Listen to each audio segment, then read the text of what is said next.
4 بیٹیاں ہیں، ان میں سب سے بڑی صاحبزادی سیدہ زینب رضی اللہ تعالی عنہا ہیں۔ وہ 3 سال کیسے گزارے ہوں گے زینب رضی اللہ تعالیٰ عنہ، کوئی سوچ سکتا ہے؟ اے میرے گھر والوں، کہاں چلے گئے؟ انہیں بچپن کی یادیں آتی ہوں گی، پوچھا ماں کہاں ہے؟ نبی علیہ السلام نے تسلیاں دینی شروع کی۔ انہی کی موت پر کسی شخص نے آپ کو کہہ دیا تھا ابتر۔ ان کی وفات کے وقت سورج گرہن بھی ہوا کہ حضور صلی اللہ علیہ وسلم نانا بن گئے، خدیجہ نانی بن گئیں اور چھوٹی فاطمہ خالہ بن گئی۔ الحمدللہ وکفا وسلام علی عبادہ الذین اصطفیٰ، اما بعد فاعوذ باللہ من الشیطان الرجیم، بسم اللہ الرحمن الرحیم۔ یا ایہا النبی قل لازواجک وبناتک سبحان ربک رب العزت عما یصفون وسلام علی المرسلین والحمد للہ رب العالمین۔ اللہم صل علی سیدنا ومولانا محمد وعلی آل سیدنا ومولانا محمد وبارک وسلم۔ اللہم صل علی سیدنا ومولانا محمد وعلی آل سیدنا ومولانا محمد وبارک وسلم۔ اللہم صل علی سیدنا ومولانا محمد وعلی آل سیدنا ومولانا محمد وبارک وسلم۔ سیرت جناب رسول اللہ صلی اللہ علیہ وسلم کا مبارک سلسلہ چل رہا ہے، اب اپنے آخری انجام، آخری سلسلے تک تقریباً آ رہا ہے۔ الحمدللہ بہت تفصیل اور ترتیب کے ساتھ حضور پاک صلی اللہ علیہ وسلم کی مبارک زندگی کا ذکر ہو چکا ہے۔ گزشتہ 2 بیانات میں ازواج مطہرات کا ذکر تھا، اور آج انشاءاللہ العزیز حضور پاک صلی اللہ علیہ وسلم کی صاحبزادیوں کا تذکرہ ہوگا۔ وبناتک، اور آپ کی بیٹیاں، قرآن مجید میں جن کا تذکرہ۔ آج میرا دل چاہ رہا ہے کہ وہ باپ جن کے گھروں میں بیٹیاں ہیں اور اپنے بیٹیوں کے غم کی وجہ سے، بیٹیوں کے حالات کی وجہ سے مغموم ہیں، وہ بھی اس کو سن لیتے۔ وہ بچیاں خود جو اپنے گھروں میں، اپنے سسرال میں یا میکے میں، یا شادی ہی نہیں ہوئی، یا جو بھی حالات ہیں، وہ آقائے نامدار حضرت محمد مصطفیٰ سرکار دو عالم صلی اللہ علیہ وسلم کی بیٹیوں کے، صاحبزادیوں کے واقعات کو سن لیتی۔ وہ مائیں جو اپنی بچیوں کی وجہ سے پریشان ہیں، ان کے مستقبل اور حالات کی وجہ سے فکر مند ہیں، کاش وہ بی بی خدیجہ کی ان بیٹیوں کی باتوں کو سن لیتے۔ تو چلیں آج ہم 1400 سال پہلے چلتے ہیں، موجودہ دنیا سے، اپنے حالات سے ہٹ کٹ کے ذرا آنکھوں کو بند کریں اور 1400 سال پہلے مکہ مکرمہ کی ان وادیوں میں پہنچ جائے جہاں ایک گھر ہے جو بڑی عظمت والا گھر ہے، اسے بیت خدیجہ کہتے ہیں۔ مکہ مکرمہ میں بیت اللہ شریف بڑی عظمت کا نشان، اس کے بعد وہ گھر جہاں نبی کریم صلی اللہ علیہ وسلم کی پیدائش ہوئی، مولد النبی، اور تیسرا وہ مقام حضرت خدیجہ الکبریٰ رضی اللہ تعالیٰ عنہ کا مکان، جس میں نبی کریم صلی اللہ علیہ وسلم نے اپنی 63 سالہ مبارک زندگی کے 28 مبارک سال وہاں گزارے۔ کتنی رحمتیں ہوئی وہاں برسی ہوں گی۔ یہ گھر ہے جس میں حضور صلی اللہ علیہ وسلم قیام پذیر ہیں، حضرت خدیجہ الکبریٰ رضی اللہ تعالیٰ عنہ ہیں، اور 4 بیٹیاں ہیں۔ نبی علیہ ان دونوں ماں باپ کی ایک خاندان ہے، میاں بیوی ہیں، 4 بیٹیاں ہیں۔ 2 بیٹے بھی تھے، عبداللہ اور قاسم، ان کا انتقال ہو چکا۔ ان بچیوں کو اپنے بھائیوں کے تو غم کچھ ملے، لیکن وہ چھوٹی عمر تھی، چھوٹے ہی حالات تھے، معاملہ تو ماں باپ کے تو دل میں ہوتا ہے، لیکن بہنوں کے دلوں میں اس درجے کا شاید نہیں ہوتا جو ماں باپ کے دل میں ہوتا۔ بہرحال قریش کے اندر یہ عزت والا مقام ہے، عزت والا گھر ہے، اور پورے قریش کے اندر اس خاندان کے چرچے ہیں۔ 4 بیٹیاں ہیں، ان میں سب سے بڑی صاحبزادی سیدہ زینب رضی اللہ تعالی عنہا ہیں۔ ان کی زندگی کے حالات سن کر ایسا محسوس ہوتا ہے کہ تقریباً پوری زندگی تکلیفوں میں، آزمائشوں میں اور صبر میں گزار دی۔ 20 سال اپنے خاوند کی ہدایت کے لیے دعائیں کرتی رہیں، اور جب 20 سال بعد ان کی وہ دعائیں قبول ہوئیں تو 1 سال ہی ملا اور پھر دنیا سے ہی چلی گئی، زندگی کی کیا اسے کہتے ہیں کہ جنگ ہار گئیں، اللہ کے ہاں جانا ہوا۔ حضرت زینب رضی اللہ تعالیٰ عنہ یہ حضور پاک صلی اللہ علیہ وسلم کے گھر میں کھلنے والا پہلا پھول تھا۔ حضور پاک صلی اللہ علیہ وسلم کی 4 بیٹیوں میں سے سب سے بڑی اور سب سے پہلی یہی تھی۔ حضرت زینب رضی اللہ تعالیٰ کی پیدائش نبی کریم صلی اللہ علیہ وسلم کی بعثت سے 10 سال قبل ہوئی، یعنی اس وقت نبی علیہ السلام کی مبارک زندگی 30 سال کی تھی۔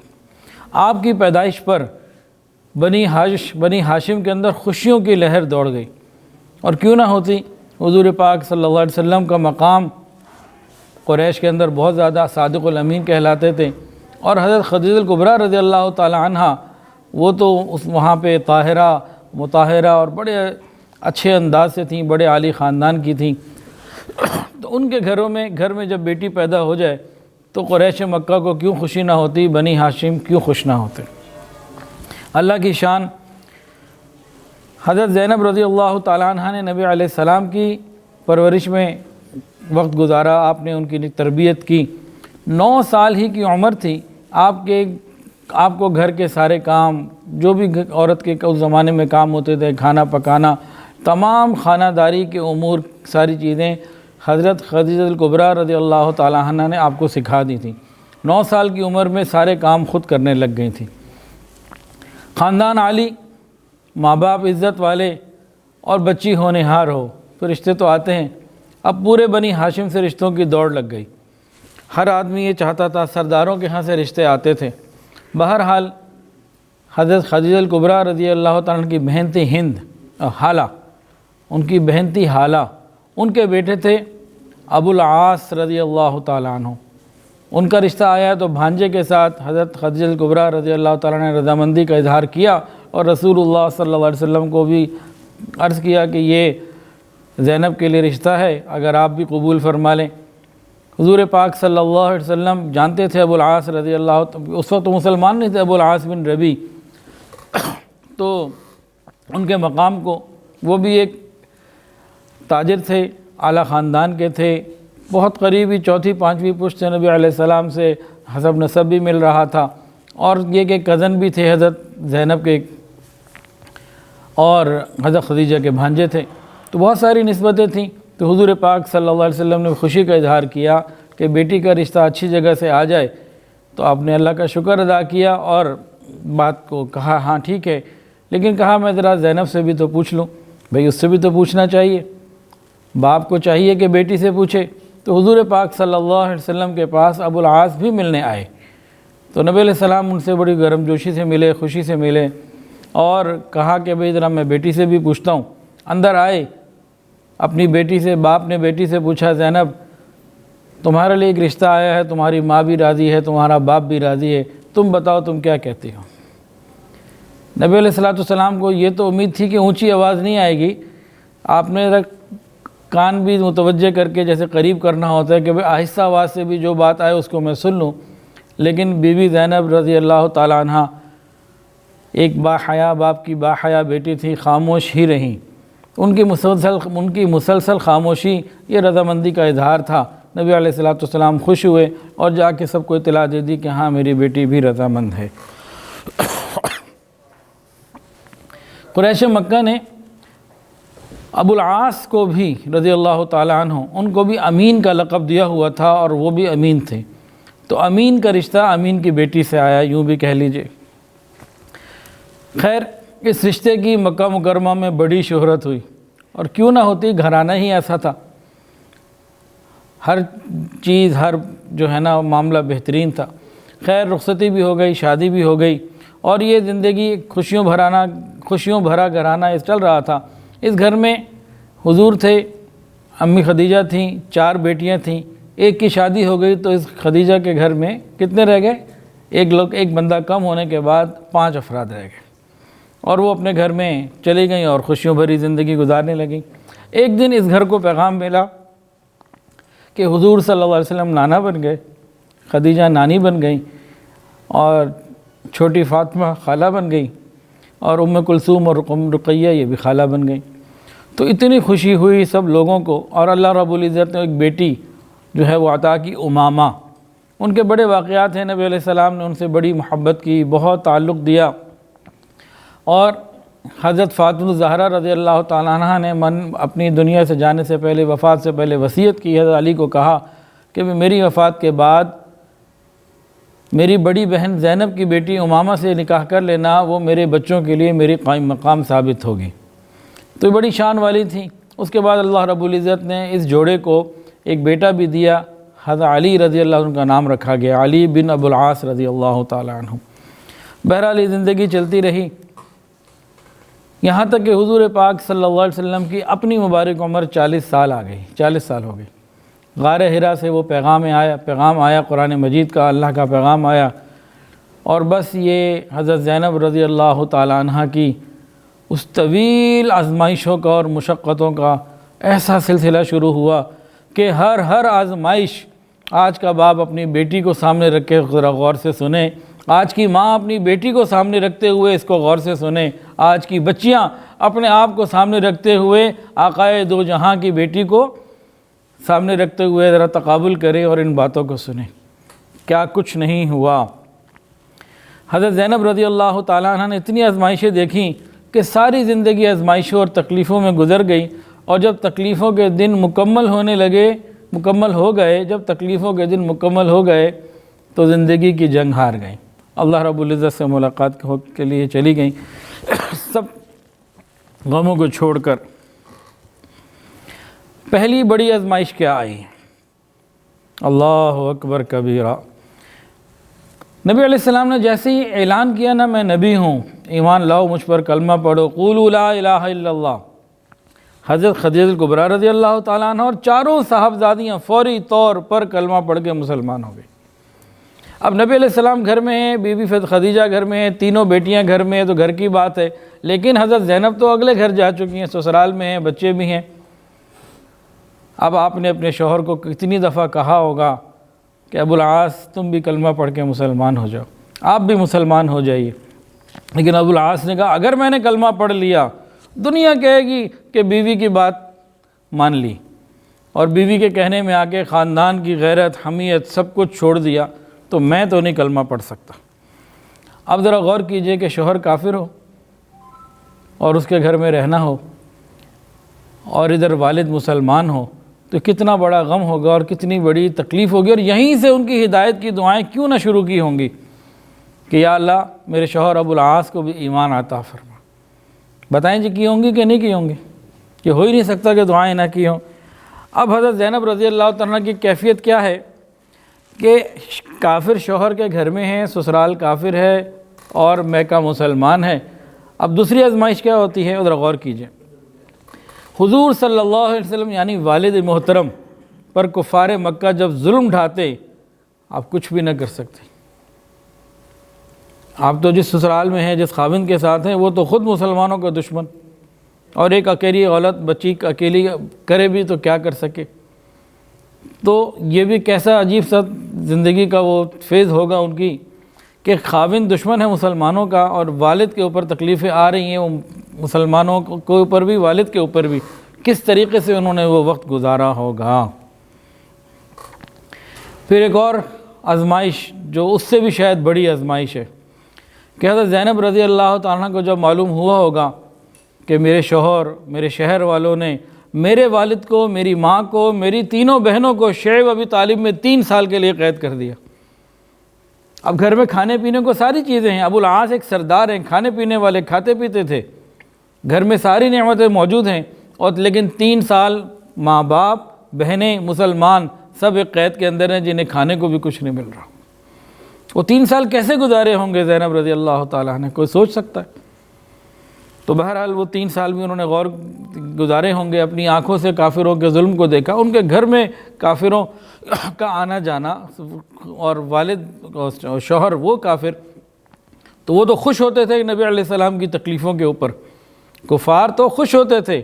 اب آپ کے دل میں کیا گزرتی ہوگی اور کتنی دعائیں جاری رہی ہوں گی کہ اللہ میرے شوہر کو ہدایت عطا فرما دیجیے۔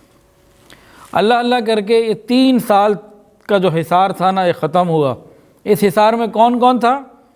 بی بی زینب کے والد، ان کی والدہ، 3 چھوٹی بہنیں تھیں، اور دادا، سگے دادا عبد المطلب تو نہیں لیکن ابو طالب وہ تھے جو مسلمانوں کے لیے، حضور کے لیے بہت بڑا ایک سہارا تھے دنیا میں۔ جب یہ شیب ابی طالب مکمل ہوا، ادھر سے ابو طالب کا انتقال ہو گیا اور ایمان نہ لا سکے، کفر کی حالت میں انتقال ہوا۔ تو یہ ایک اور بہت بڑا غم تھا کہ مسلمانوں کے لیے، خصوصاً نبی علیہ السلام کے لیے، ایک بہت بڑا غم اور ایک سہارے کا ہٹ جانا تھا۔ یہ بھی حضرت زینب رضی اللہ تعالیٰ نے دیکھا، اور جس گھر میں تھیں وہ کفر کا گھر ہے۔ اللہ اکبر کبیرہ۔ اس کے بعد ایک اور غم آیا، ایک آزمائش اور آ گئی کہ وہ ماں جس نے اپنی جان، مال، ہر چیز نبی علیہ السلام کے قدموں پہ نشاور کر دی، غم گسار بیوی، ایک شفیق ماں، ان کا بھی انتقال ہو گیا۔ اب حضرت زینب رضی اللہ عنہ کی زندگی کیسی ہے کہ جس گھر میں ہے وہ کفر کا گھر ہے، کفر کا ماحول ہے، اور وہاں ان باتوں پہ خوشیاں منائی جاتی ہوں گی، اور آپ کے دل پہ کیا گزرتی ہوگی کہ جب دادا کے بھائی یعنی دادا کا بھی انتقال ہوا اور پھر ماں کا بھی انتقال ہو گیا، تو یہ ایک اور آزمائش آ گئی۔ پھر ایک آزمائش اور آئی، سب لوگ ہجرت کر کے مدینہ جانے لگے۔ آپ کی ایک بہن رقیہ، وہ حضرت عثمان کے ساتھ شادی ہوئی، وہ چلی گئیں، پہلے حبشہ، پھر مکہ آئیں، پھر مدینہ چلی گئیں، پھر حضور صلی اللہ علیہ وسلم بھی مدینہ تشریف لے گئے، اور پیچھے ایک اکیلی زینب مکہ میں رہ گئیں۔ پہلے حضرت رقیہ اور حضرت عثمان گئے، پھر نبی علیہ السلام صدیق اکبر کے ساتھ گئے، بعد میں نبی علیہ السلام نے 2 بیٹیوں کو جو رہ گئی تھیں، ام کلثوم اور فاطمہ، ان کو بھی بلا لیا۔ اب حضرت زینب رضی اللہ تعالیٰ عنہ اس بیت خدیجہ کے رہنے والوں میں ایک اکیلی رہ گئی تھی مکہ میں، کہ جو سسرال کافر ہے اور مسلمانوں کا دشمن ہے، اور گھر میں اب قریب کا کوئی بھی نہ رہا، شہر کے اندر بھی سارے ہی چلے گئے۔ وہ کیا ان کے پاس وقت گزرتا ہوگا، شاید وہ کبھی حضرت خدیجہ کے گھر میں یعنی اپنی ماں کے گھر میں جا کے کہتی ہوں گی، اے میرے گھر والوں کہاں چلے گئے، انہیں بچپن کی یادیں آتی ہوں گی۔ اپنی ہمدرد ماں، ان کو بھی یاد کرتی ہوں گی، ہو سکتا ہے کبھی ان کی قبر پہ بھی چلی جاتی ہوں، اس وقت کے حالات تو معلوم نہیں، لیکن بحیثیت انسان جب انسان سوچے تو یہ سب غم اور یہ سب تکلیفیں انہوں نے دیکھی ہوں گی۔ اسی طرح کے حالات گزر رہے ہیں حضرت زینب رضی اللہ تعالیٰ عنہ کے، کہ مکہ میں اکیلی ہیں، چند ایک مسلمان ہیں جو بہت ہی مجبور قسم کے ہیں، باقی تو سارے مدینہ چلے گئے۔ اتنے میں حضرت ابو سفیان کے قافلے کا سلسلہ شروع ہوا، اور مکہ کے اندر ایک نبی علیہ السلام مسلمانوں کے خلاف ایسا غم، غصہ، اور بدر کے لیے جناب 1000 سوار روانہ ہو گئے، 1000 کا لشکر روانہ ہو گیا کہ مسلمانوں کو چھوڑیں گے نہیں۔ اب اس وقت حضرت زینب کے حالات، دل کے حالات پہ غور کریں۔ مسلمانوں میں جو سب سے بڑے ہیں نبی کریم صلی اللہ علیہ وسلم، ان کے والد ہیں۔ کافروں میں مسلمانوں کے خلاف جو پورے غیظ و غضب کے ساتھ لڑنے کے لیے جا رہے ہیں، ان میں ان کا شوہر ابو العاص بھی شامل۔ اب ایک بیٹی کی حیثیت سے سوچیں تو کیا زندگی ہوگی، کیا کیفیت ہوگی، کہ مسلمان اگر شکست کھائیں تو ادھر والد ہیں، کافر اگر شکست کھائیں تو ادھر شوہر ہے۔ اب یہ عورت کیا کرے؟ تو دل نہ ادھر ٹھہرنے لگا نہ ادھر ٹھہرنے لگا، ایک عجیب سی کیفیت ہوگی، اور ان کے شوہر جو ہیں وہ کلمہ نہ پڑا بلکہ مسلمانوں کے خلاف لڑنے کے لیے تیار اور روانہ ہو گئے۔ خیر لڑائی ہوئی، اللہ رب العزت نے مسلمانوں کو فتح عطا فرمائی۔ ادھر حضرت زینب رضی اللہ تعالیٰ عنہ مسلمان ہیں، ان کو جب یہ خبر ملی کہ اللہ نے مسلمانوں کو فتح عطا فرمائی، اس کی تو بہت خوشی ہوئی، لیکن ساتھ ہی یہ پتہ چلا کہ میرا شوہر زندہ گرفتار ہو کر مسلمانوں کی قید میں چلا گیا۔ اب پھر شوہر کی جدائی اور ایک تکلیف، اب کیا ہوگا؟ ان حالات سے گزرنا پڑا۔ آج کل کی کمیونیکیشن تو نہیں تھی، ادھر فیس بک، واٹس ایپ، ادھر رابطے ادھر رابطے، وہ تو ایسی کوئی کیفیت ہی نہیں تھی۔ خیر اب نہیں معلوم کہ جو 70 لوگ قید کیے گئے ہیں، 70 تو قتل ہو گئے تھے میدان میں، یہ قتل سے تو بچ گئے، اب 70 جو قید ہوئے ان کے ساتھ کیا ہوگا؟ اور کفار مکہ نے تہیہ کر لیا تھا کہ ہم نے بات ہی نہیں کرنی، اپنی جاہلانہ عصبیت اور غیرت کی وجہ سے، کہ ہم نے ان کو نہیں لانا، اب ایک اکیلی عورت کیا کرے۔ خیر آہستہ آہستہ پھر وہ کافروں کے اندر ہی سے لوگوں نے فدیے دینے شروع کیے، اپنے لوگوں کو بلانا شروع کیا۔ انہیں پتہ لگا اوہو مسلمانوں کو فدیہ دے کے نا لوگ اپنے اپنے رشتہ داروں کو بلا رہے ہیں، تو انہوں نے بھی پھر ایک ہار لیا، کسی قاصد کو بھیجا کہ جاؤ کہ میرا ہار لے جاؤ اور حضور صلی اللہ علیہ وسلم کو جا کے میرے والد کو دے دو، اور ان سے کہو کہ اپنے داماد اور میرے شوہر کو فدیے کے طور پر کوئی اس ہار کو قبول کر کے رہا کر دیں۔ وہ قاصد کو تو نہیں پتہ تھا ہار کیا ہے، وہ ہار لے کے روانہ ہوا، اور جب نبی علیہ السلام کے سامنے وہ بندہ قاصد پہنچا اور ہار نکال کے جب نبی علیہ السلام کو دیا تو حضور پاک صلی اللہ علیہ وسلم کی غمگین ہو گئے، آپ کی مبارک آنکھوں میں آنسو آ رہے ہیں، اب روتے جا رہے ہیں۔ اس ہار کو دیکھا تو خدیجہ کی یاد آ گئی۔ یہ وہ ہار تھا جو حضرت خدیجہ الکبریٰ رضی اللہ تعالی عنہ نے حضرت زینب رضی اللہ تعالیٰ عنہ کی شادی کے موقع پہ ان کو تحفے کے طور پہ دیا تھا۔ نبی علیہ السلام غمگین ہو گئے، باوجود ہر طرح کے اختیار کے اور باوجود اس بات کے کہ صحابہ کرام ہر قسم کا حکم ماننے کے لیے تیار ہوتے تھے، جان نثار کرنے والے تھے، نبی علیہ السلام نے فرمایا کہ میرے ساتھیو اگر تمہاری اجازت ہو، تمہیں اس پہ کوئی پریشانی نہ ہو، تو میری خواہش یہ ہے، میرا دل یہ چاہتا ہے کہ ہار بھی میں واپس کر دوں، یہ میری ہی بیوی خدیجہ کا ہے، اور اپنے اس قیدی کو بغیر فدیہ لیے واپس کر دیا جائے کہ بہرحال یہ میری بیٹی کا شوہر ہے۔ صحابہ کرام نے نبی علیہ السلام کی بات سنی اور فوراً عرض کیا یا رسول اللہ جو آپ چاہیں گے یہ ویسا ہی ہوگا۔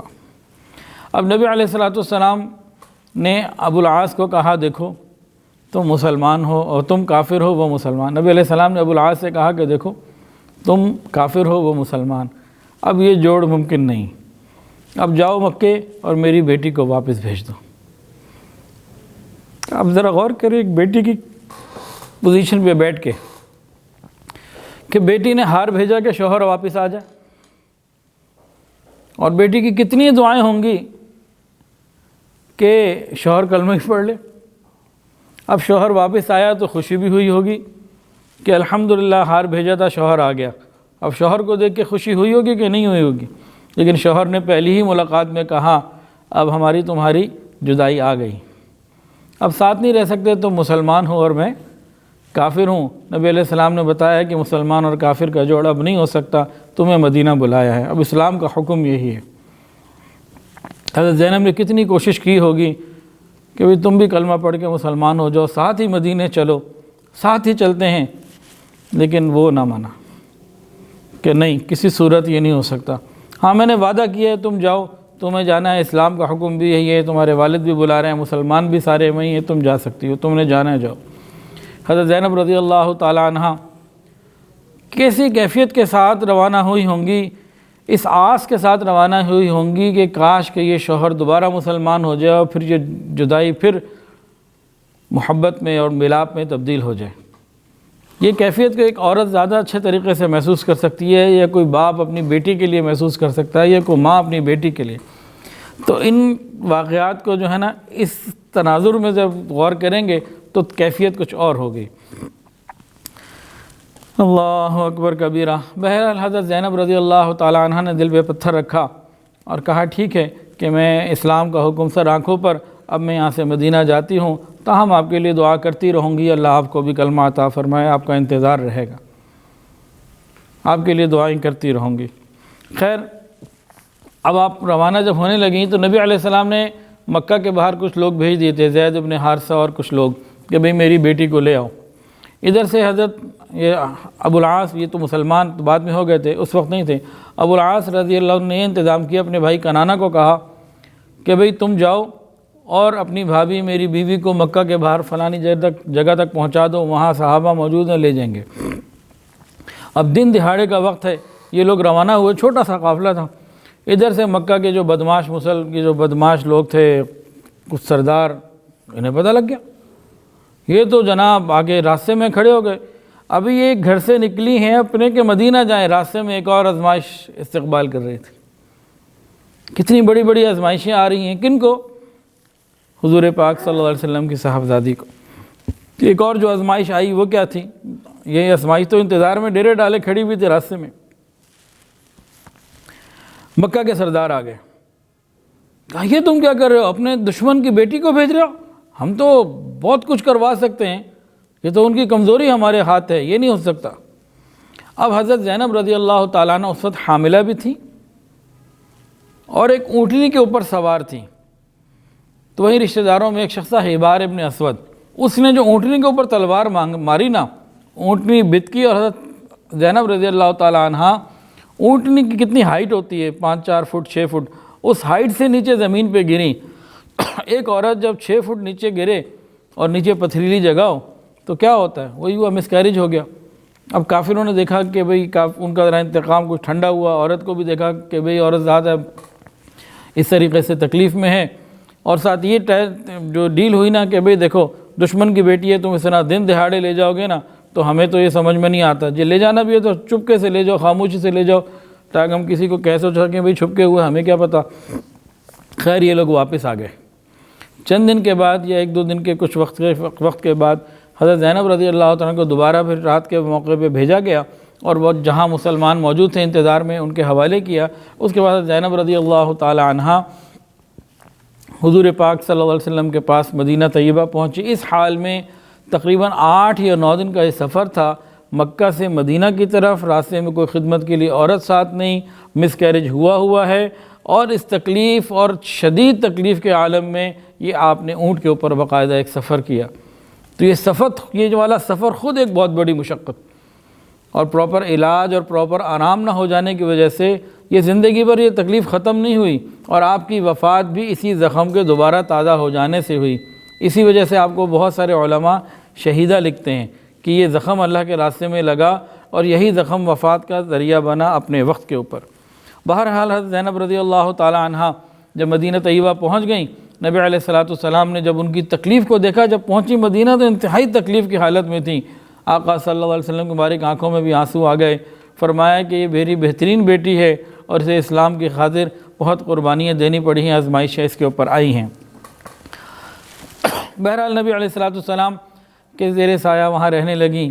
اب بہنیں بھی قریب تھیں، مسلمانوں کا ایک سلسلہ تھا، لیکن ایک دل کی امید تھی کہ کاش میرا شوہر مسلمان ہو کے واپس آ جائے۔ اور گھر میں جب آپ رہیں تو بڑی بہن تھیں اور ماں تو تھی نہیں پیچھے، تو آپ نے سب بہنوں کے ساتھ بڑی بہن کا اور ماں کا کردار ادا کیا، اس طریقے سے ہر ایک کا خیال رکھا اور سب کو محبت دی۔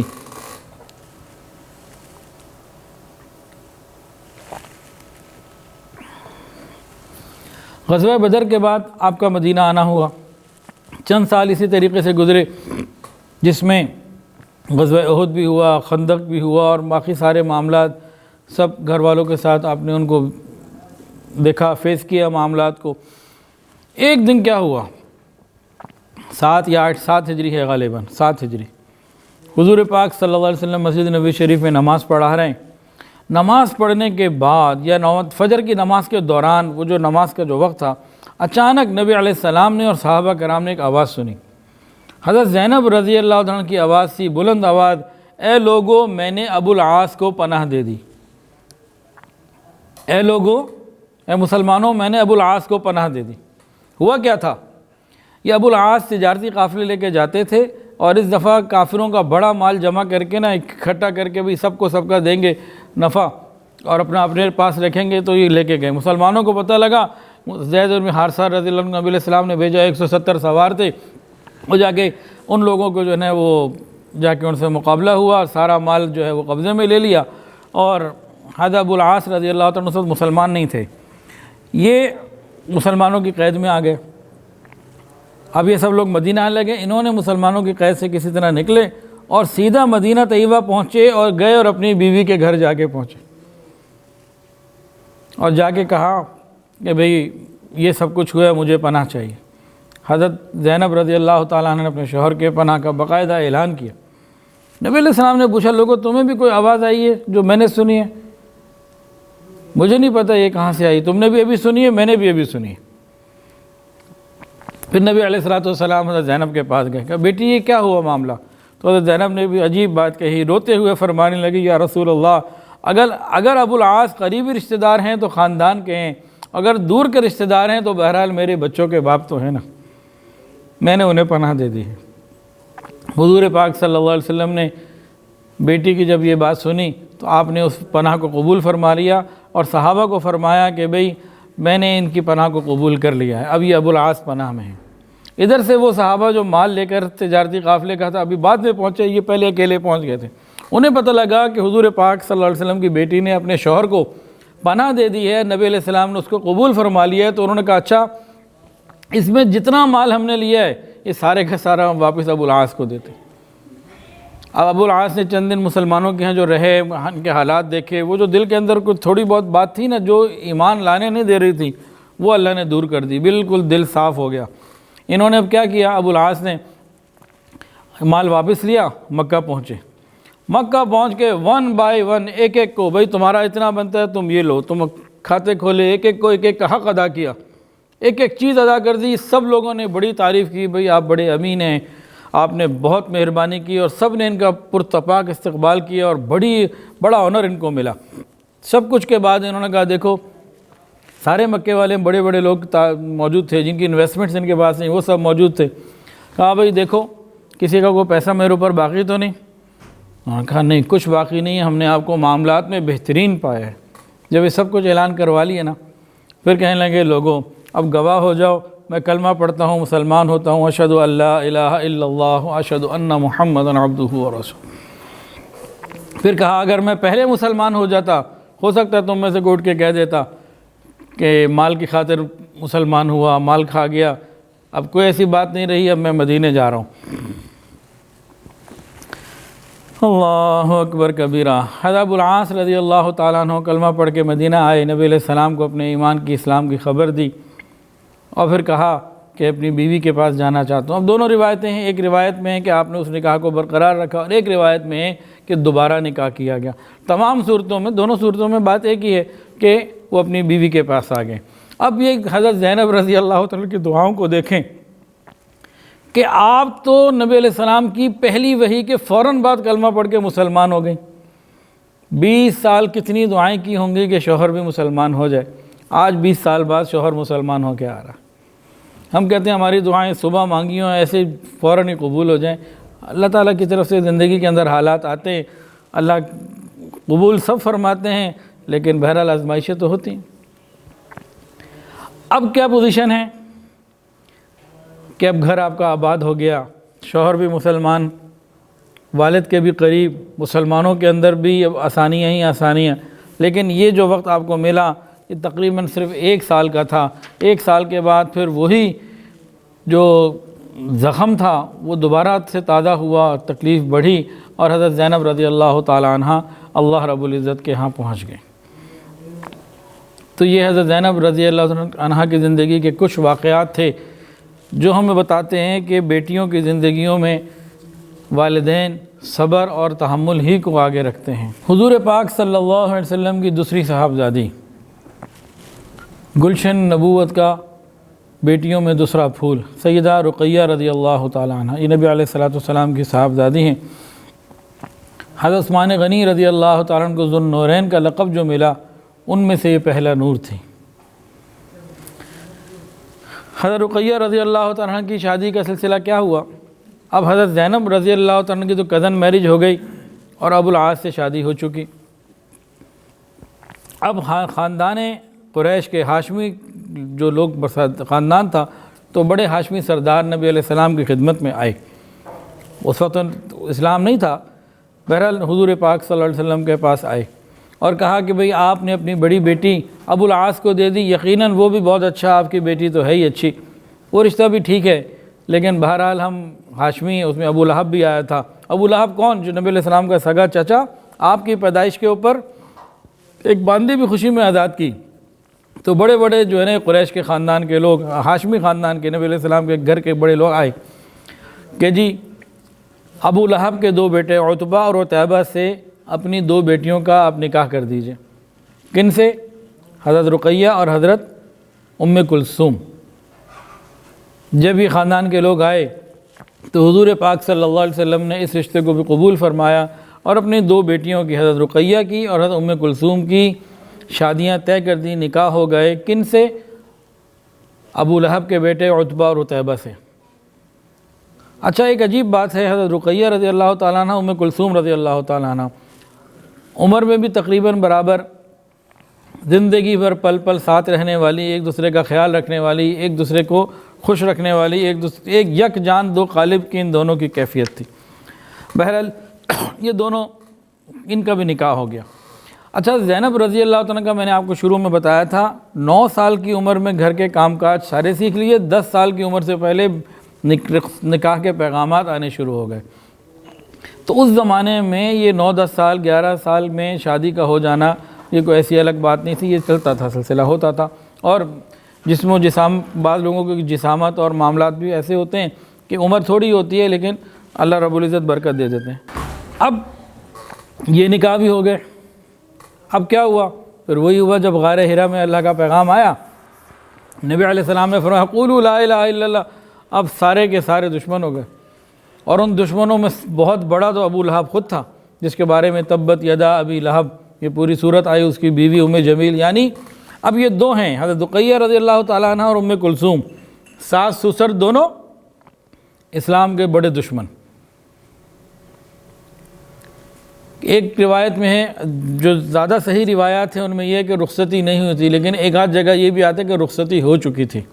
بہرحال جو بھی کچھ ہوا، لیکن نکاح تو ہو گیا نا۔ اب سرداران قریش یہ ابو لہب کے پاس آئے اور ابو العاص کے پاس بھی گئے، کہا کہ دیکھو حضور پاک صلی اللہ علیہ وسلم یہاں دین کی محنت کر رہے ہیں، لوگوں کو اسلام کی طرف لے کر آ رہے ہیں، ان کی 3 بیٹیوں کو طلاق دو اور معاملے کو ختم کرو۔ وہ اپنے گھر کی پریشانیوں میں اتنا پریشان ہو جائیں، ڈپریشن میں چلے جائیں کہ وہ ان کاموں سے ہی پیچھے ہٹ جائے۔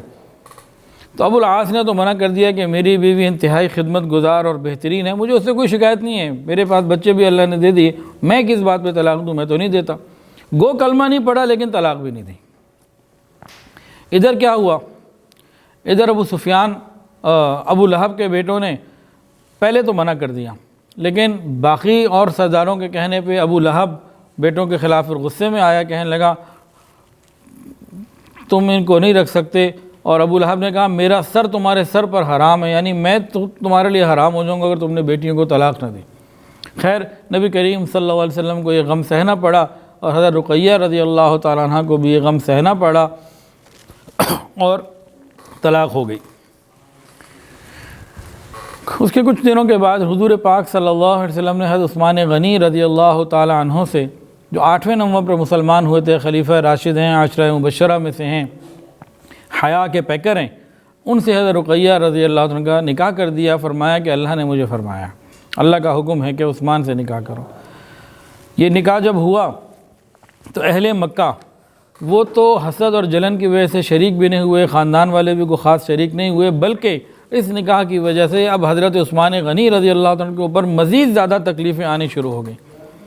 اب حضرت رقیہ رضی اللہ تعالیٰ عنہ اسی باپ کی بیٹی ہے نا جن کی بیٹی حضرت زینب تھی، تو ایک بیٹی کا حال تو آپ سن چکے، اب دوسری بیٹی کا حال دیکھیں۔ اتنی تکلیفیں آئیں، رخصتی تو ہو گئی، بیٹی چلی گئی شوہر کے گھر، اب شوہر مسلمان ہیں۔ اب کفار مکہ نے اتنا رہنا ان کا مشکل کر دیا کہ حضرت رقیہ رضی اللہ تعالیٰ عنہ اور حضرت عثمان غنی رضی اللہ تعالیٰ عنہ اپنے ماں باپ کو، بہنوں کو، خاندان کو، اپنے آبائی شہر کو چھوڑ کر حبشہ کی طرف ہجرت کر کے جا رہے ہیں، ایتھوپیا، حبشہ کی طرف ہجرت کر کے جا رہے ہیں۔ اس زمانے میں جب آپس میں رابطے کی بھی کوئی اتنی آسان چیزیں نہیں ہوتی تھیں، یعنی اب جانے کا مطلب یہ ہے کہ زندگی میں دوبارہ ملاقات ہے کہ نہیں ہے۔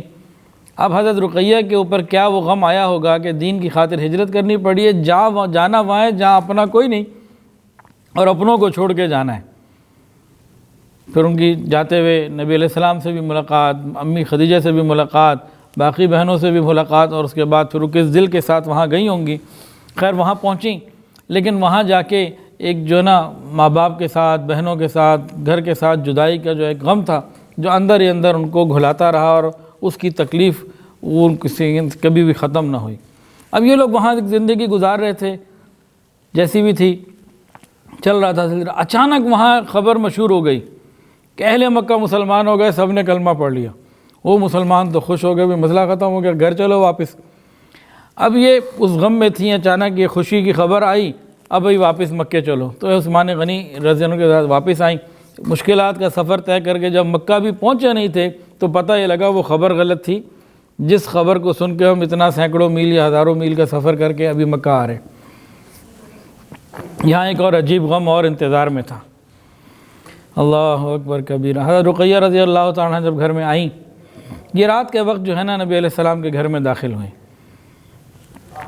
جو کہ پتہ لگ گیا تھا اس کافر تو ابھی مسلمان نہیں ہوئے اور وہ خبر جھوٹی تھی، تو یہ چھپتے چھپاتے نبی علیہ السلام کے گھر میں حضرت عثمان غنی رضی اللہ تعالیٰ عنہ اور حضرت رقیہ رضی اللہ عنہ داخل ہوئے۔ اب جب گھر میں داخل ہوئے تو ایک غم اور انتظار میں تھا۔ وہ غم کیا تھا؟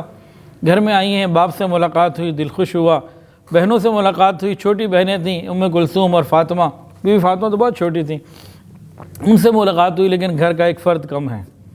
پوچھا ماں کہاں ہے؟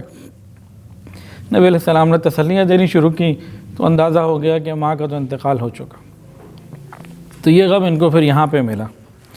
ابھی اتنے سفر کے بعد آئیں، یہ غم بھی ملا۔ چند ہی دنوں کے بعد پھر مدینہ طیبہ ہجرت کرنی پڑی، اور پھر یہ اسلام کی خاطر ایک اور ہجرت کر کے جو ہے وہ مدینہ طیبہ پہنچی۔ اب مدینہ طیبہ میں حضرت رقیہ رضی اللہ تعالیٰ عنہ نے صبر کی اور ایک جہاد کی مجاہدانہ زندگی جو ہے وہ گزاری۔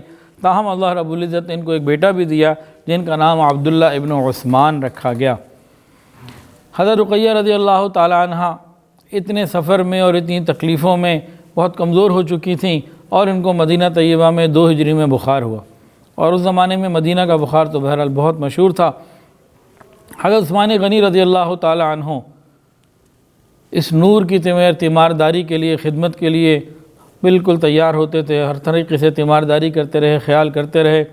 اسی بیماری کے دوران غزوہ بدر کا طبل بج گیا کہ جانا ہے، بدر جانا ہے۔ حضرت عثمان غنی رضی اللہ عنہ حاضر ہوئے کہ میں بھی جانا چاہتا ہوں۔ فرمایا کہ نہیں، تم مت جاؤ، تم اپنی بیوی میری بیٹی رقیہ کی تیمارداری کرو، اس کا خیال رکھو، اور تمہیں مال غنیمت میں سے جو حصہ ہے وہ ملے گا، تم شریک ہو۔ انہوں نے کہا میرے اجر کا کیا ہوگا؟ فرمایا کہ اجر بھی پورا ملے گا۔ تو حضور صلی اللہ علیہ وسلم نے اپنے داماد کو بیٹی کے خیال کے لیے مدینہ چھوڑا، اور آپ بدر کے لیے روانہ ہو گئے۔ بدر میں اللہ نے مسلمانوں کو فتح عطا فرمائی۔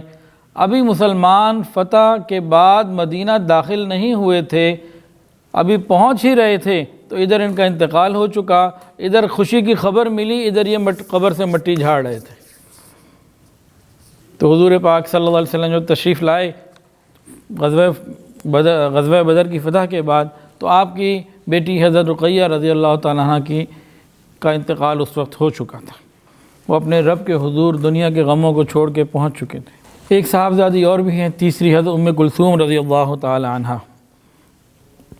یہ حضور پاک صلی اللہ علیہ وسلم کی غم گسار بھی تھیں، اور حضرت رقیہ رضی اللہ تعالیٰ عنہ کی بالکل جیسے 2 جڑواں بہنیں ہوتی ہیں نا، یک جان 2 قالب، اس طریقے کا سلسلہ تھا۔ ان کی زندگی میں بہت ساری چیزیں بہت ملتی جلتی تھیں۔ حضرت رقیہ رضی اللہ تعالیٰ عنہ اور ام کلثوم رضی اللہ تعالیٰ عنہ زندگی ایک ساتھ گزری، عمروں میں فرق کم، دونوں کا نکاح ایک ساتھ ہوا عتبہ ادیبہ کے ساتھ، دونوں کو طلاق ایک ساتھ ہوئی عتبہ ادیبہ کی والی، دونوں کے اوپر بہت سارے حالات ایک طریقے سے گزرے۔ بہرحال یہ مدینہ طیبہ جب ہجرت کر کے یہ لوگ پہنچے تو اس طریقے کی ترتیب یہ ہوئی کہ حضور پاک صلی اللہ علیہ وسلم تو مدینہ طیبہ ہجرت کر کے پہنچ گئے۔ حضرت زینب مکہ میں ہیں، ایک بہن بڑی رقیہ رضی اللہ تعالیٰ عنہ عثمان غنی رضی اللہ عنہ کے ساتھ پہلے حبشہ گئیں، وہاں سے ان کے ساتھ مدینہ گئیں۔ اب یہاں مکہ میں ابو طالب کا بھی انتقال ہو گیا، یعنی دادا کے بھائی کا، دادا کا، ماں کا بھی انتقال ہو گیا۔ اب اس گھر میں کون ہے؟ حضور پاک صلی اللہ علیہ وسلم ہیں اور یہ 2 بیٹیاں ہیں۔ پھر نبی علیہ السلام نے بی بی خدیجہ کے انتقال کے بعد سودا رضی اللہ عنہ سے بھی شادی کر لی، وہ گھر آ گئیں۔ اب گھر میں 3 عورتیں ہیں، 2 بیٹیاں، 1 بیوی اور نبی علیہ السلام۔ اب نبی علیہ السلام بھی ہجرت کر کے تشریف لے گئے صدیق اکبر رضی اللہ تعالیٰ عنہ کے ساتھ۔ اب مکہ میں 2 بیٹیاں ہیں، حضرت ام کلثوم ہیں اور بی بی فاطمہ چھوٹی ہیں، اور ان دونوں کی جو ستیلی ماں ہے حضرت سودا رضی اللہ تعالیٰ عنہ یہ ہیں۔ مکہ میں زندگی ابھی کیسی تکلیفوں کے ساتھ گزر رہی ہوگی کہ ہر طرف دشمن ہی دشمن ہیں۔ بہرحال یہ لوگ جب مدینہ طیبہ حضور پاک صلی اللہ علیہ وسلم پہنچ گئے تو ان کو پھر بلایا، لیکن اس سے پہلے انہوں نے وہ 3 سال جو شعیب ابی طالب میں کاٹے ام کلثوم رضی اللہ تعالی عنہا نے، تو اس میں انہوں نے اپنی والدہ کی اور اپنے والد کی یعنی نبی علیہ السلام کی اور امی خدیجہ کی بہت خدمت کی، ان کا ہر طریقے سے خیال رکھا۔ اور اس سے پہلے جب نبی علیہ السلام دین کی دعوت دے کے واپس آتے، کفار مکہ کی باتیں، ان کے طعنے، ان کی تکلیف دیں چیزوں کو دیکھ کے جب غم سے بھرے ہوئے گھر میں آتے، پریشان ہوتے تھے، تو حضرت ام کلثوم رضی اللہ تعالیٰ عنہ باقی بہنوں کے ساتھ، اپنی ماں کے ساتھ نبی کریم صلی اللہ علیہ وسلم کا دل جو ہے وہ بہلانے کی کوشش کرتی، تسلیاں دینے کی کوشش کرتی۔ اور شعیب ابی طالب میں جہاں یہ باقی بہنوں کا اور اپنے والدین کا خیال رکھتی، وہاں خدیجہ الکبریٰ رضی اللہ عنہ کی بھی کیفیت کیا ہوگی کہ وہ اپنی بچیوں کو اس طریقے سے تکلیف میں دیکھتی ہوں گی اور ان کے لیے دعائیں کرتی ہوں گی۔ اللہ اکبر۔ بہرحال نبی علیہ السلام جب مدینہ پہنچ گئے تو پھر وہاں جا کے آپ نے کچھ دنوں کے بعد زید بن حارثہ رضی اللہ تعالیٰ عنہ کو بھیجا، اور چند اور 2-3 لوگ تھے، قافلہ آیا، اور اس قافلے نے پھر حضرت سودا رضی اللہ تعالیٰ عنہ، حضرت ام کلثوم رضی اللہ تعالیٰ عنہ اور حضرت فاطمہ الزہرا رضی اللہ تعالیٰ عنہ ان کو ساتھ لیا، اور یہ لوگ پھر مدینہ طیبہ ہجرت کر کے پہنچ گئے۔ ام کلثوم کی زندگی میں ابھی مدینہ کے 2 سال ہی گزرے تھے کہ وہ ہر دل عزیز بہن دنیا سے چلی گئی۔ عثمان غنی رضی اللہ عنہ انتہائی مغموم تھے۔ نبی علیہ السلام نے ان کی کیفیت کو پوچھا کہ بھئی میں تمہیں کیسے دیکھ رہا ہوں، تمہارے غم کتنے زیادہ بڑھ گئے، کیا ہوا؟ کہنے لگے یا رسول اللہ، ایک تو میں اپنی بیوی کی وفات پہ پریشان اور غمگین ہوں، اور دوسرا بیوی وہ خالی میری عام بیوی نہیں تھی، آپ کے ساتھ جو میرا ایک رشتہ تھا دامادی کا وہ بھی ختم ہو گیا، اس بات نے تو میری کمر کو مزید توڑ کے رکھ دیا۔ تب حضور پاک صلی اللہ علیہ وسلم نے فرمایا کہ اللہ کا حکم یہ ہے کہ ام کلثوم کا نکاح بھی تم سے کر دیا جائے، اور مہر وہی ہو جو رقیہ کا تھا۔ تو خیر نبی کریم صلی اللہ علیہ وسلم نے ام کلثوم رضی اللہ تعالیٰ عنہ کی شادی ان کے ساتھ کر دی، اور مہر وہی رہا۔ ام کلثوم رضی اللہ تعالیٰ عنہ تقریباً 6 سال کے قریب حضرت عثمان غنی رضی اللہ عنہ کے ساتھ رہیں، 6-7 سال، پھر ان کا بھی انتقال ہو گیا۔ تاہم ام کلثوم رضی اللہ تعالیٰ عنہ حدیبیہ کے سفر میں ساتھ تھیں۔ حدیبیہ میں ایک واقعہ ہوا تھا، اگر کسی کو یاد ہو واقعہ کیا تھا۔ حضرت عثمان غنی رضی اللہ تعالیٰ عنہ جو اس وقت آپ کے شوہر ہیں، یہ مکہ مکرمہ گئے، اور ادھر مسلمانوں کے اندر ایک خبر ملی کہ کفار مکہ نے سیدنا عثمان غنی رضی اللہ عنہ کو شہید کر دیا۔ اب ان کے دل پہ کیا گزری ہوگی؟ اور اس دن نبی علیہ السلام نے مسلمانوں سے موت کے اوپر بیعت لی۔ وہ جو بیعت تھی علی الموت تھی، موت کے اوپر بیعت تھی۔ تاہم ابھی اسی غم اور پریشانی میں کچھ دن گزرے تھے کہ اتنے میں اطلاع آ گئی کہ وہ خبر جو ہے وہ غلط تھی، اور حضرت عثمان غنی رضی اللہ تعالیٰ عنہ جو ہیں وہ حیات ہیں۔ تو ایک خوشی کا سلسلہ شروع ہو گیا، اور پھر اللہ رب العزت نے ان سے خوب کام لیا۔ حضرت عثمان غنی رضی اللہ تعالیٰ عنہ مسلمانوں کے اوپر مال خرچ کرتے، ہر طریقے کا خیال رکھتے، اور آپ ہر طریقے سے ان کا ساتھ دیتی۔ بدر کے بعد شادی ہوئی یہ والی، پھر غزوہ احد کے حالات دیکھے، غزوہ خندق کی ہولناکیاں دیکھیں، اور یہ صلح حدیبیہ اور یہ سارے معاملات کے ساتھ پھر آپ نے فتح مکہ کے موقع پہ بھی سفر کیا، اور فتح مکہ کے موقع پہ بھی آپ وہاں پہ گئیں۔ جب آپ وہاں گئیں مسلمانوں کے وہ حالات بھی دیکھے عزت کے، اور اللہ رب العزت کا شکر ادا کیا۔ بہرحال اپنی زندگی میں ان معاملات کو دیکھ کے جب یہ لوگ واپس آئے ہیں مدینہ طیبہ فتح مکہ کے بعد، تب ان کا بھی انتقال ہو گیا۔ حضرت ام کلثوم رضی اللہ تعالیٰ عنہ بھی جہان فانی سے رخصت ہو گئی۔ اب اس بی بی خدیجہ کے گھر میں کون رہ گیا؟ حضرت فاطمہ الزہرا رضی اللہ تعالیٰ عنہ۔ ان کا انتقال جو ہے یہ 9 ہجری میں ہوا، 2 ہجری میں حضرت رقیہ کا انتقال ہوا، 8 ہجری میں حضرت زینب کا انتقال ہوا، 9 ہجری میں حضرت ام کلثوم کا انتقال ہوا۔ اب چاروں بہنوں میں صرف ایک باقی رہ گئیں، حضرت فاطمہ الزہرا رضی اللہ تعالی عنہا۔ تاہم رسول اللہ صلی اللہ علیہ وسلم کے 3 صاحبزادے بھی تھے، ان کا ذکر بہت مختصر ہے کیونکہ چھوٹی چھوٹی عمر میں انتقال ہو گیا تھا۔ حضور پاک صلی اللہ علیہ وسلم کی تمام اولاد حضرت خدیجہ الکبریٰ رضی اللہ عنہ سے ہوئی، سوائے حضرت ابراہیم کے کہ وہ حضرت ماریہ قبطیہ رضی اللہ تعالیٰ عنہ سے پیدا ہو۔ قبطیہ قبطی سے ہے، جیسے فرعون کی قوم جو تھی، مصر کی جو قوم تھی وہ قبطی کہلاتی تھی، تو قبطی لوگ تھے، تو ماریہ قبطیہ اس نسبت سے ہے، امہات المومنین میں سے بڑی شان والی ہیں۔ تو ان سے تو بیٹے جو پیدا ہوئے حضور کے، ان کا نام تھا ابراہیم، اور حضرت خدیجہ سے جو پیدا ہوئے قاسم اور عبداللہ، دونوں مکہ مکرمہ میں پیدا ہوئے۔ حضرت قاسم کی عمر تقریباً 2.5 سال کی ہوئی تب ان کا انتقال ہو گیا، اور بعض کہتے ہیں کہ اور جلدی انتقال ہو گیا تھا۔ تو نبی علیہ السلام کی ایک نسبت ہے، ایک ابو القاسم، ان کی وجہ سے ہے۔ دوسرے تھے حضرت عبداللہ، مکہ مکرمہ میں پیدا ہوئے، اور ان کا عمر بھی 2 سال سے کم عمر میں ہی ہو گیا انتقال، ان کا انتقال بھی 2 سال سے کم عمر ہی میں ہو گیا، مکہ مکرمہ میں تدفین ہوئے۔ طیب اور طاہر آپ کو کہا جاتا تھا، طیب اور طاہر۔ انہی کی موت پر کسی شخص نے آپ کو کہہ دیا تھا ابتر، تو قرآن مجید کی صورت نازل ہوئی، انا اعطیناک الکوثر فصل لربک وانحر ان شانئک هو الابتر۔ اور حضرت ابراہیم رضی اللہ تعالیٰ عنہ، ان کی پیدائش مدینہ طیبہ میں 8 ہجری میں ہوئی۔ صحابہ کرام بڑے خوش ہوئے، نبی علیہ السلام بھی خوش ہوئے، باقاعدہ عقیقہ ہوا، سر منڈوائے گئے، جو بال اترے وہ دفن کیے گئے، نبی علیہ السلام کو بڑی خوشی ہوئی۔ لیکن یہ بھی زیادہ عمر نہ ان کو ملی، 17-18 ماہ 16 ماہ کے قریب رہے بیماری میں، پھر ان کا انتقال ہوا۔ اور رسول اللہ صلی اللہ علیہ وسلم جو ہے وہ تدفین کے موقع پہ، آخری موقع کے اوپر بہت مغموم تھے، اور مبارک آنکھوں سے آنسو جاری تھے۔ یہ ذکر ابھی ازواج مطہرات میں گزر چکا ہے تفصیلی۔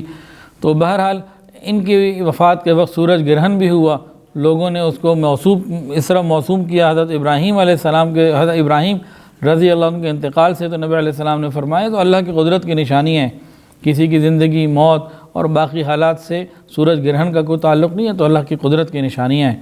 بہرحال اللہ تعالی ہمیں حضور پاک صلی اللہ علیہ وسلم سے سچی محبت عطا فرمائے، تمام اہل بیت سے محبت عطا فرمائے، اور تمام صحابہ کرام سے محبت عطا فرمائے، اور اللہ رب العزت محض اپنے فضل و کرم سے ہمیں جنت میں ان کا ساتھ عطا فرمائے۔ اللہ کی قسم ہم اس قابل تو نہیں ہیں، لیکن بہرحال اللہ کے ہاں تو کوئی کمی نہیں ہے، مانگ تو سکتے ہیں نا۔ تو اللہ سے یہی مانگتے ہیں، یا اللہ ہم سب کو قیامت کے دن اپنے محبوب کے قدموں میں جگہ عطا فرما، اور جنت میں انہی لوگوں کا ساتھ عطا فرما۔ لیکن اس کے لیے دنیا میں بھی کچھ کرنا ہوگا کہ زندگی ہم ایسی گزارنے کی فکر کریں جیسے ان کی تھی، ان کے نقش قدم پر اللہ ہمیں چلنے کی توفیق عطا فرمائے۔